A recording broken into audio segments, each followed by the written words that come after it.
Hurricane Ike that hit the Galveston area in September 2008 was not just the last major hurricane, but the last one to make landfall in the U.S.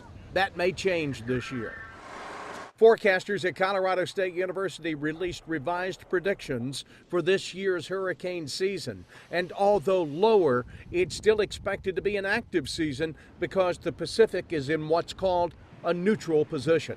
If you have neutral conditions combined with a pretty warm tropical Atlantic like we expect to see during the hurricane season, you generally have a pretty active hurricane season. The hurricane forecasting team at Colorado State now calls for 16 named storms in the Atlantic Basin between June 1st and November 30th. 9 are expected to turn into hurricanes, with 5 developing into major hurricanes.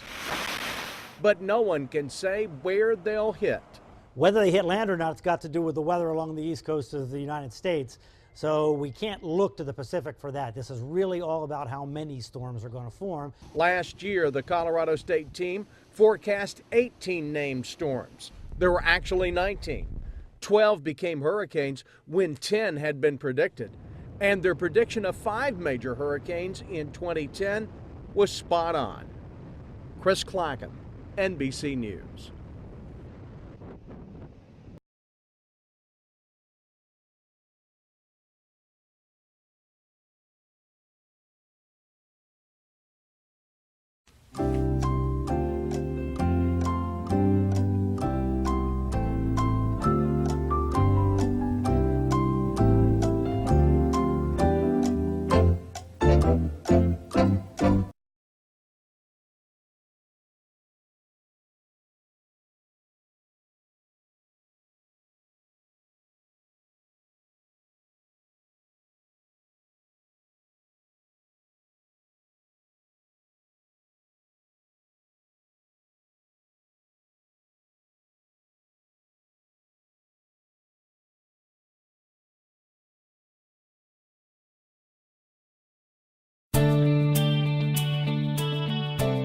Hi, I'm Jamie Lee Curtis.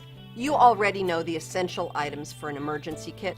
Well, I'm going to show you how to customize one to make it a little more user-friendly for your family specifically.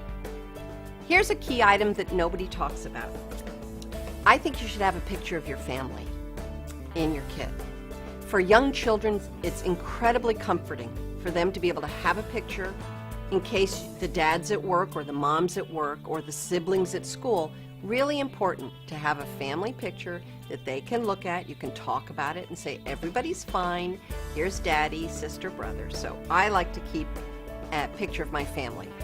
My favorite is, if you have young children, some chocolate, some candy, certainly will help during a couple tense moments.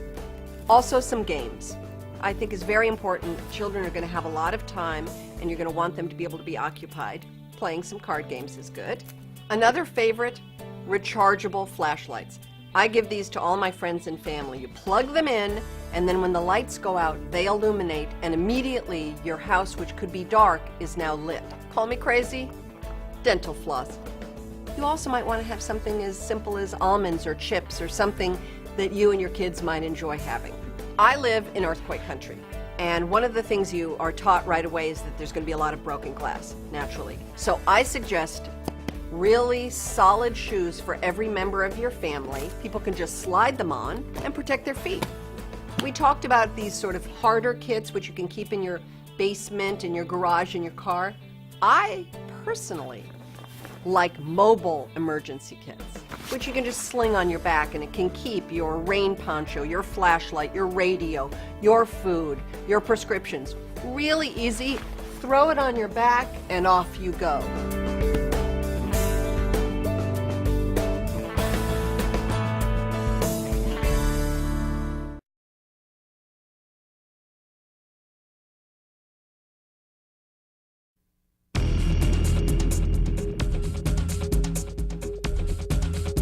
For some reason, I guess it was about 8:30 in the morning on the 29th, I wanted to go down and see what the water looked like down on the eastern end of the city.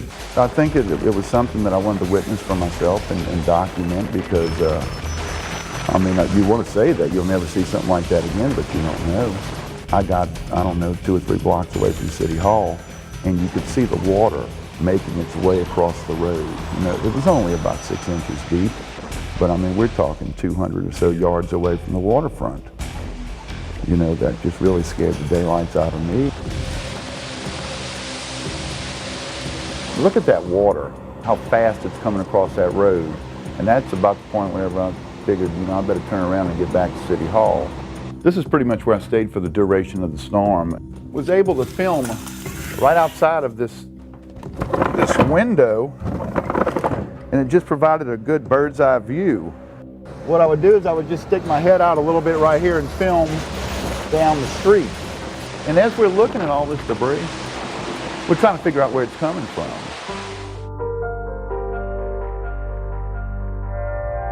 I don't think I was afraid, because I mean, I really feel safe in this building. It is, of course, I imagine other people have said that about other buildings in the past. The water was above that black wrought iron fence right there, and that's where the cars were just lifted up and floated into each other, and their car alarms would be going off and their lights would be flashing. So we're over here in City Hall watching that, and the fire alarms going off, and it was just like, you know, kind of crazy. Now I think with Katrina, we have an even more vivid documentation to illustrate the dangers of storms and flooding. And I hope people can learn from it. And I hope that future generations in Biloxians will have an appreciation for what we went through and how we got through it.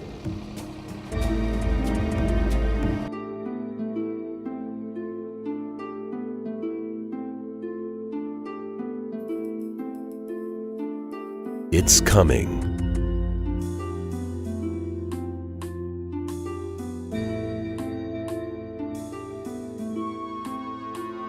Are you prepared?